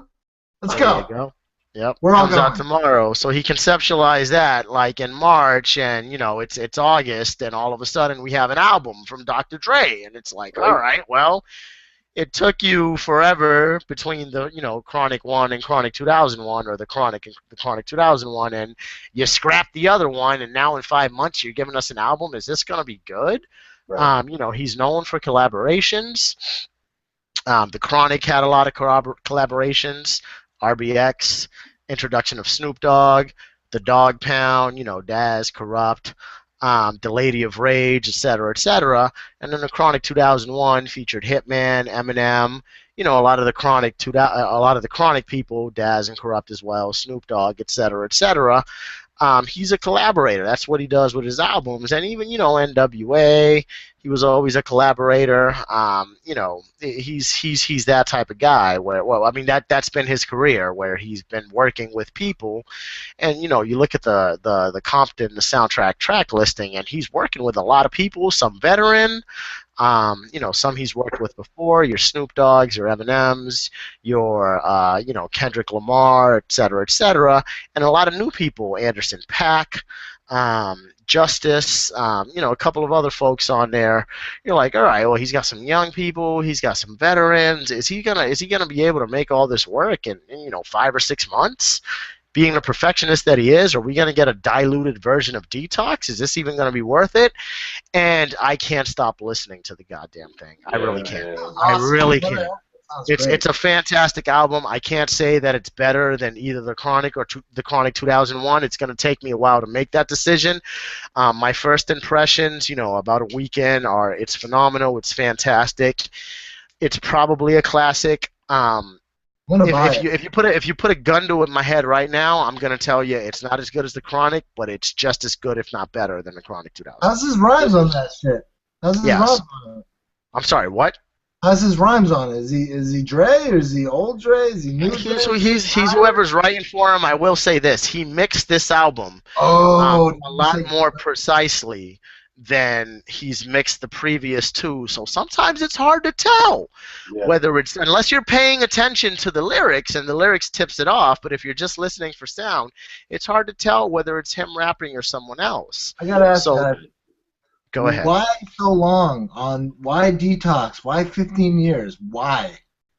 How are you asking us or Scholar really that question? Dude, if I were Dr. Dre and I can answer that, I probably wouldn't be doing the Oddball show right now. I'd be on my beach fucking 7 bitches and sipping shit. You know what I'm saying? I'm being real. Like, that's as real as answer I can give. So that was last week's article, and like I said, I was worried about it. I really was. I figured at worst it would be good, because he's too good. In the same way that Eminem is too good of an artist, too good of a rapper, I should say, to give us a bullshit verse. Even his most bullshit verse is pretty damn good. I feel the same way about Dre. But I actually think this album is phenomenal. So that was last week's article, and are we getting into this week, or you tell me? I kind of jumped back by accident because we were just talking about the beginning of the podcast. But why don't you roll right into this week? Hip hop was unofficially born on August 11th, 1973, I want to say. 1973. Basically, the story goes, DJ Kool Herc, who's a renowned founding father of hip-hop, one of the first to master the breakbeat tactic, where you take two turntables and you go back and forth from the same song to extend the drum beat, as opposed to using 2 turntables to go from one song to another. Kool Herc was one of the first, if not the first, and obviously who knows, to make that happen. He employed that tactic, as well as just his overall phenomenal DJing skills, at a party that he and others presumably threw for his sister on August 11th, 1973. And that party, though he had been DJing prior, that party was so big and garnered such a buzz that it eventually, the backlash of that party eventually led to the grassroots movement that became hip-hop culture, that led to rap music. So in a lot of circles, August 11th, 1973 is the unofficial birth of hip-hop. To commemorate that date, at jplineproductions.com, I shared one of my lyrics from a long time ago that I just thought encapsulated the feeling and the power that I personally feel hip hop has given me, and that I can kind of give back to hip hop. So it's All right. called Why Do I or Why I Write, and you know, if and when the time is appropriate, I'd be happy to read that. Prof also wrote an article about the upcoming presidential debate. Yes. Yeah, so we can speak on that, Professor. All right, hold on. Before we get going, Mars, is this you again? Are you back on? Yes, I'm back. I'm back. What's up? Who's What up, Dia? Tia? Who's Dia? Oh, Dia is that's one of our promoters. So this is the Seventh House promo account. This is the third Gmail account I've signed into this podcast or whatever this is radio broadcast. It's a dope So picture. yeah, Dia You're like- Multimedia. You know, it's just like a way to get our music out. You know. Nice. I got 2 emails. I got 3 emails. I got one from like 2005, Oddball editor. Then I got Jason. Then I got my work email, and then I got oddballmagazine@gmail.com. So I got 3 emails. I think I have like 5 or 6 now. It's crazy. I mean, you got Hotmail, you got Yahoo, you got web crawler, you got Netflix. I don't know. You have a Netflix email account? I don't have a Netflix email. And you have a web crawler address? All right, so we're glad you're back on. Right now, we were just talking about. So Ivan was talking about. Have you heard the conference? Cool Herc, right? Well, we were talking about Cool Herc and the birth of hip hop. Hip hop, straight out of Compton, whatever you guys want to talk And about, then man. we were I was talking trying to segue Professor into his article since we were doing the JP Lime recap, Yeah, and we're I'd doing be the happy recap. to get back to that. All right, so we're going to talk about the recap from JP Line for this week. Prof, what up? Nah, chilling, man. So yeah, I mean, we do a lot of different shit at JP Line. We're hip hop based, but we write about music and politics and TV and all kinds of stuff. So I wrote a little political piece this week, just my thoughts after watching the debate and whatnot. But the biggest thing that should be watching for is the next couple of days, the next edition of the Rap Flashback coming out, the August edition. We do a monthly rap history video segment. We do a monthly rap video segment, and so this month we do a big focus on NWA. So check that out in the couple days. That's it. Rap Flashback, baby, coming this week. Is this week, huh? I hope so. Nice. I was listening to NWA the other day, and I didn't notice that. You know that skit when Eminem is with the Insane Clown Posse guys? That's actually the NWA. You guys must have known. There's a lot we're covering this week on or this month on the Rap Flashback. NWA is our focus, but we get into some other albums. We get into our typical birthdays. So check it out. It's a good one. It's definitely a good one, as they all are. You can check our Rap Flashback archives. Find the link on the pertinent link section when we send this out, or just Google Rap Flashback JP Lime. You'll find some good stuff there. And you can check it out on Oddball too. We said. Absolutely. Respect. Prof, do you want to talk about real quick the political stuff on No, JP? we're good, man. I just wanted to recap. We're good. All right. I'm sorry, I'm like 6 minutes. Staying away from politics right now. Nah, man, I'm totally not staying away. Like I got crazy watching the Republican debate last week, and just it's on my mind. Watching Fox News kind of in like in a way that Cutter cuts themselves. Just watching Fox News and crying a little bit inside. Oh man. But I got hung up on it, and I can't believe that we're in the place that Donald Trump is leading the race, and it's just, what kind of world we're living in, and how He's a contender, Prof. He's a contender. Dude, he is dominating the Republican race right now. Now, granted, it's a year out, so he's gonna burn out like a fucking a crazy fire. But it's still frightening to me. Like I can't quite wrap my brain around it.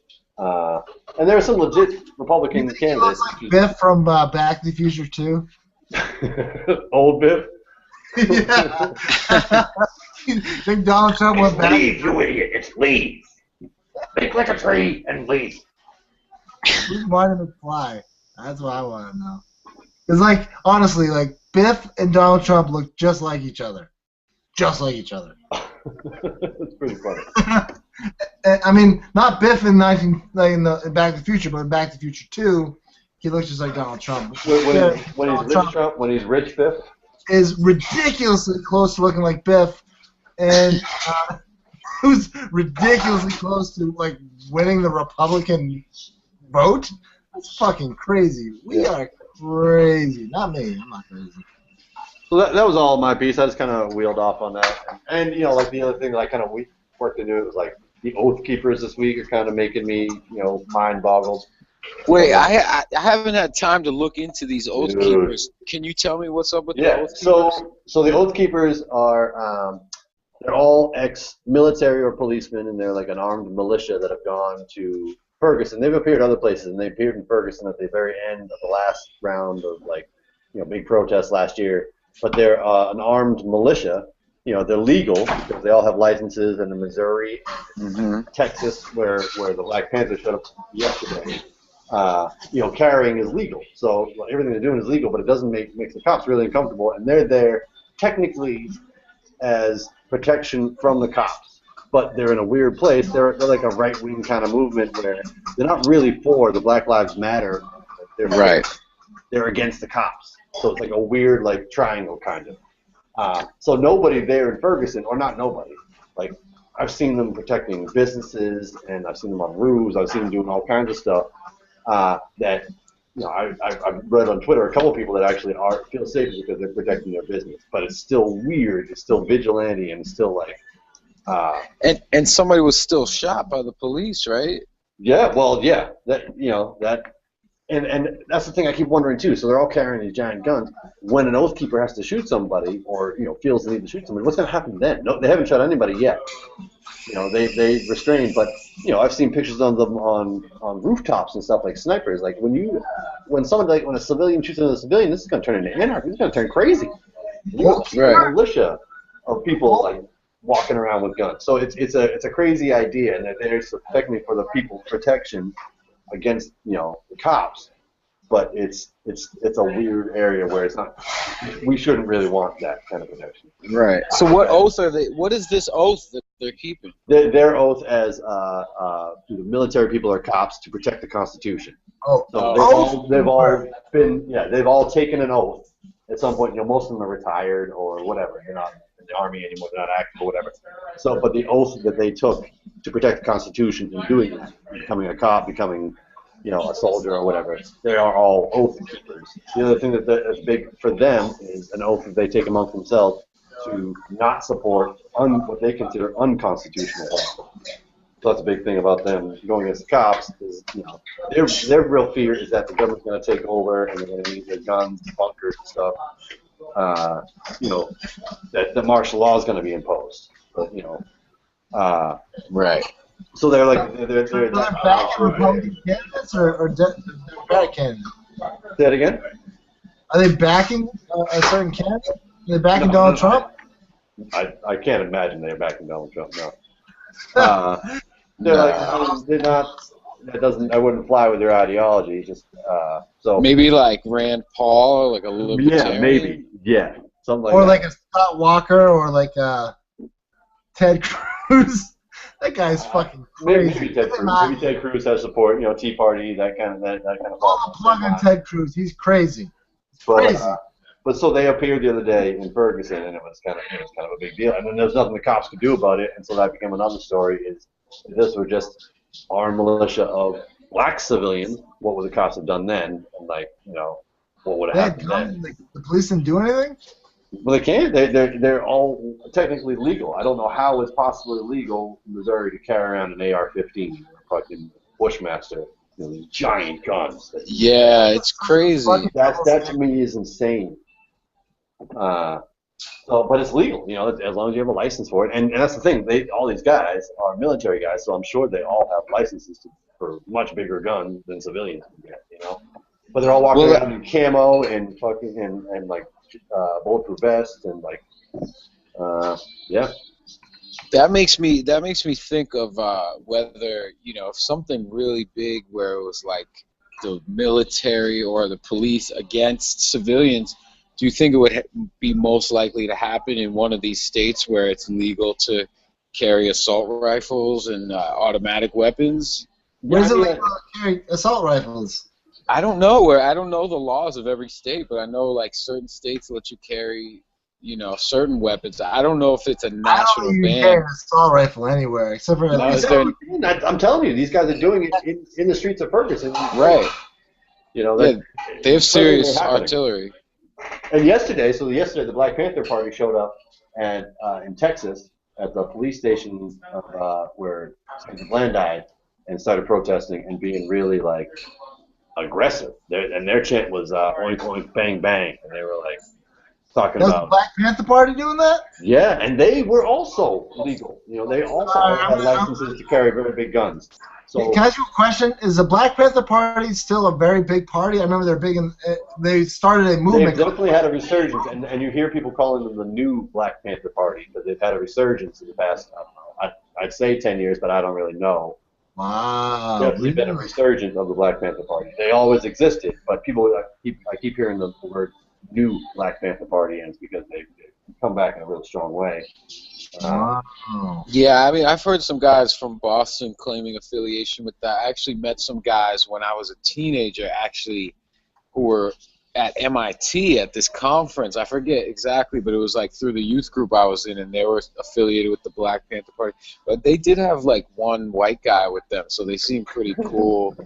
I don't know. Probably a pretty cool movement. Yeah, I guess You gotta they have the seem- one white guy to legitimize the operation, right, Chris? Right. Okay. I mean, I remember I went to this other conference when I was like 18 at Harvard. I met one of the Weather Underground, and that was like the White Panther Party, I guess, affiliate of the Black Panthers back in the 70s. They were like their ally group. They were like, you can't be in our group, but you can be You can have your our own allies. You can. The White Panther Party? You're joking. Well, I think it was like the Weather Underground. Weather Underground. I remember them. Yeah. Yeah, they were doing a Oh, lot you of remember like. the Weather Underground? No, I remember I mean- hearing about them. They're like a group. They would explode like they would have explosives and Yeah. They're Hey, here's the something Weathermen. that's- I think the hip hop group the Weathermen probably based their name off the Weather That's Underground. interesting. Yeah. Who's in the Hey, Weather? fellas. It's not Evidence, Fellas. is it? Evidence is the Weather Man. It was like a super group. It was like LP from Company Flow. It was like Copyright. All these different cats from the hip hop underground. Cage, I think. Oh, shit. Okay. Yeah, there's a lot of cats in that group.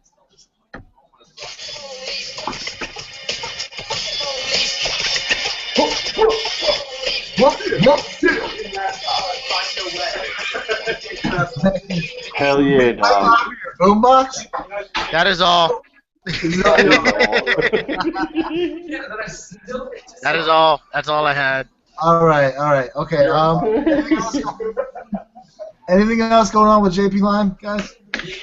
I mean, those are the big goings on. The rap flashback coming this week. We're super psyched, all of us, about Straight Outta Compton. We couldn't help ourselves talking about it at the shoot this weekend. I I'm sure we'll write more about it.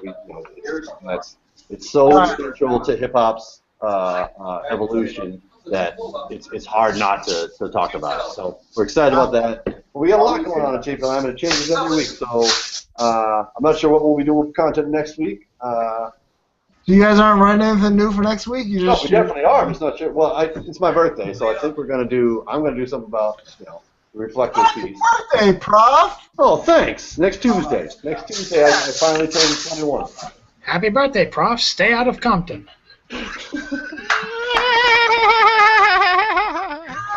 Hey, Chad, I'm gonna post a retrospective on Professor's Dreads, which died circa 2011. Yeah. Chad, I'm so glad you're here. I know you're here. Do you want to do a recap on Oddball magazine? What's been happening? Okay, but first, before I do, don't forget to check out the rap flashback from JP Line. And whatever suburb they're actually doing this in, not Boston. I call it straight out Taunton. Anyway, Anyway, don't forget to check out the week worth of Oddball magazine. There's The Odds by Bill Harvey, poetry by Rain Roberts, and as well as Alexis Knoll. And on Tuesday, we have an amazing tribute to Robin Williams by Mark Blickley, as well as The Jagged Thoughts and poetry by Sada Malafasi. Oh, did I say that too quick? Sada Malafasi? Jesus. And poetry by David Miller. Also introducing new artwork by Alicia White. And don't forget the column. We got a 1, 2, 3 punch today, 7 times with Andrew Bourne. It's All One Thing by James Van Loy and the Underground Garden. Go see Arato this weekend. The Arato group is being covered once again by Lisa Zayas, unearthing the Boston art scene one layer at a time. Chad, I got to say, I am really happy that Alexis Noel got into the magazine and did her thing about her poem about her grandma. That was really nice. I like that. That was my favorite poem of the month. Huh? She was a poet that went to I think Stone Soup via Wentworth Tech. Oh, she's from Stone. She's Boston, huh? I think she attended the Gloria Monahan class in poetry, which came to Stone Soup, and I think she went from there. Well, I really liked her poem. I'm glad that we published it. We got to ask you, Chris, next week, right? That is true. Nice. And thanks to George Panagopoulos for doing that amazing Robin Williams art drawing. It was amazing, and it went really well with the piece. And there was another person read one of the poems. It was blown up on social media. I don't know. Do you remember, Chad? But it was good. It was good. But big ups to Alexis Noel for doing that, and George Aragabos, who was just on our Waxing Political. And before we get going, Ivan, I want to read my Sean Price piece, and I want you to read my piece. He's such a big. Okay, so for my jagged thought, I read something about Sean Price, and I think Mars is mixing the martini or something. What? Just kidding. All right, so yeah, we were just wrapping up Oddball. I wrote a piece from Jagged Thoughts I'd like to share tonight, if that's cool. But I really like if Ivan read his piece from JP Lime tonight. If you're up for it, just give me a heads up, and we'll get going with those last 2 poems. And then Mars, if you have anything, then we'll call it a night. So, you want me to go now? Yes. Yeah, okay, so before Ivan starts, Ivan's writing a poem. I wrote a poem on jplineproductions.com. jplineproductions.com most recently. You can find it there, and it's about the birth of hip-hop. And Scholar, take it away, man. Sure. All right. So as I mentioned earlier, I wrote a piece, just in celebration of hip hop's birthday, unofficially August 11th, 1973. It's called Why I Write. It's an old verse. You may hear it on the radio one day. I hope you do. I'm gonna spit it a little at 84 ppm. Around there, it was written at 88. I'm gonna slow down because I've been drinking wine, and I want you guys to actually be able to hear it. So let's do what we can here. But again, Why I Write. This is for hip hop. Happy birthday, hip hop. Why do I write? To pick fights with the likes of cats who attack and might cap. If I don't clap faster, I might pick up a notebook and write them a rhyme. So in time, I'm in the minds of all of these rap bastards. I vent thoughts and emotions, all my energies channel traveling through my blood. Visions of a scholarly thug represent. Though I'm living in an age of war, I was raised poor, so I don't give a fuck anymore. Get the hint? I'm the one, styles harder than suns, outshining the moon. Ignorant, she's meeting her doom, because at last we have a savior for hip-hop's past. Reinventing the present, stressing all the lessons I've had over the years, picked them up because my eyes weren't shut. How the media is biased and will drive you nuts, and sincerely yours Cause I don't give a fuck anymore. If you're clearly poor, what is it you have to live for? Are your peers out to get you to come up with ruthless? The struggle kills gradually, the hood's living proof. In the hood, many dudes are toothless. Our youth are out to get each other. Sets killing sisters and brothers, but I still love her. I write so I can keep her alive, cause many other cats abuse her. They paint her demise. All that thug shit, it ain't in her eyes. I stare into her soul, and I can see clearly her heart is of gold. That's why I write. And I spit that at 87, 88, even though I wanted to at 84. I guess, it's locked into me. But yeah, that's what it is, man. I hope you like it. Hello? Yeah, dog. That was great, Yeah, man. man. Appreciate it. Yes! Nice! Cool. I'll give myself a little... All right, guys. I'm Your gonna turn, For the Jason. awkward silence afterwards, I'll go... Thank you very much. All right, Right, next... Okay, I'm just going to end with mine real quick. My last Jagged Thought was called Jagged Thought 87. Millennials, you got to learn the fundamentals. Okay. I got a monster in me. It tells me where to go. Yes, my flows in the pros, I know. I got a crooked eye like Crooked Eye. I got radio ears and a mask like Doom. I got 35 under my belt, and the cat with 9 lives departed too soon. No one cries, no one mourns. We put the headphones on and we listen more. If you earn respect, you are immortalized. Like a mural painted on walls. You never go away, you are missed. But when we listen to the music, you still exist. Like when Idea left, his last album made so much sense. His sadness and anger by the throat is still one of his best. Still haunts me, let his spirit rest, but come alive again on wax.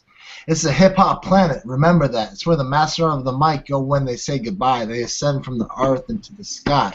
I have a heavy head and a sullen heart. I'm thinking about Sean Price and hip-hop. And I'm reminded though P is gone, his music lives on, and that is the greatest gift.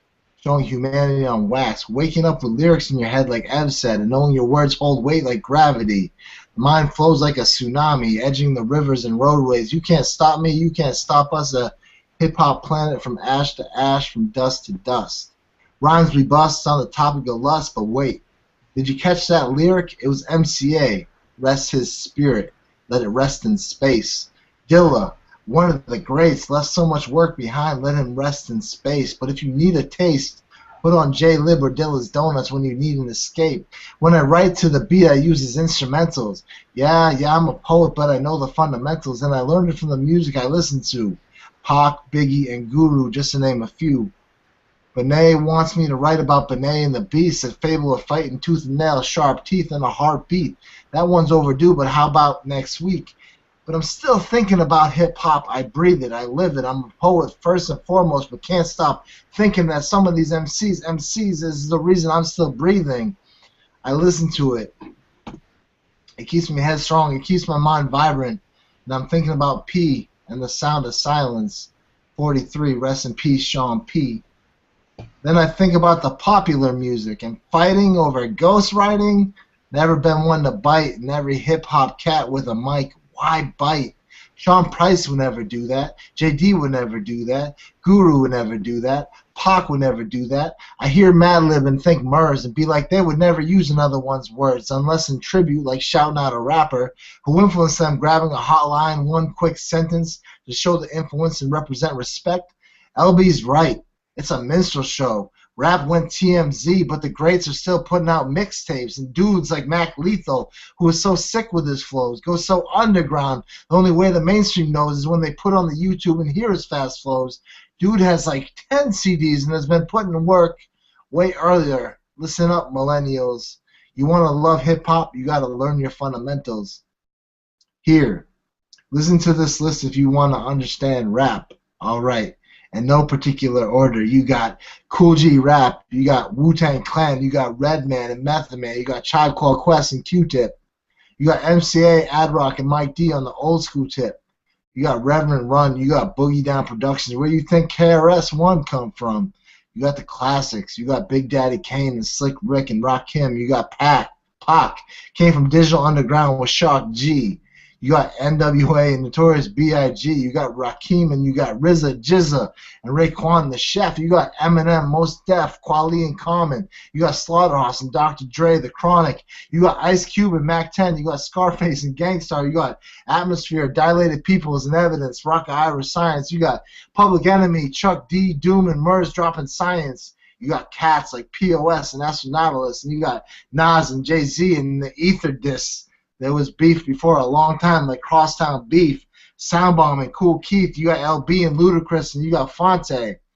You got Sean Dawn and Big Rapper Pooh and Mac Dre. Did I mention MF Doom? And have you ever heard Matt Dillon say G and E, Grouch and Eli straight chillin'? You got Brother Ali and you got Aesop and you got more underground hip hop.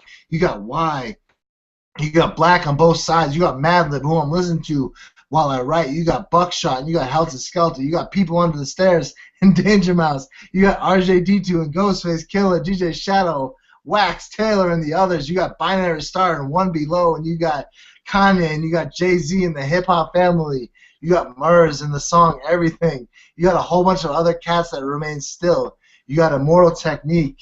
You got Jedi Mind Tricks. You got Mobb Deep. You got DOS FX. You got the Justice League. You get the point. Man, there's more. Hip-hop runs deep, so don't waste your time on some Twitter beef. I'm fucking out of breath from that shit, man. Oh. That was dope, man. That was I like that a lot. So that we put it up this week on jplineproductions.com. Put it on JP Line, man. Let it roll for a second, because It already is, bro. Oh, you did? Nice. Yeah, it went up this morning. Holy shit, I'm out of breath, dog. So all right, so it's like 12 o'clock, guys. I think we lost Mars through that fucking shit that I went through. I guess when you mute his mic, it just kind of ends. So, all right, I'm getting so it's 12 o'clock. We're gonna say goodbye tonight. So we want to thank Mars Jupiter. We want to thank JP Lime. We want to thank Chad Prenter from Oddball Magazine and me, Jason Wright from Oddball Magazine. And that's right. We're gonna end it. So good night, y'all, and thank you so much for being a part of this. We're gonna end this right now. Hey Jay. Oh. Can we end on some Dre? I don't know. They might take our mic away. All right. No was an acceptable answer. No, you can play it really low, and I'll. Yeah. Okay. All right, do it. Fuck it. Just do it. Play Dre. Play Dre.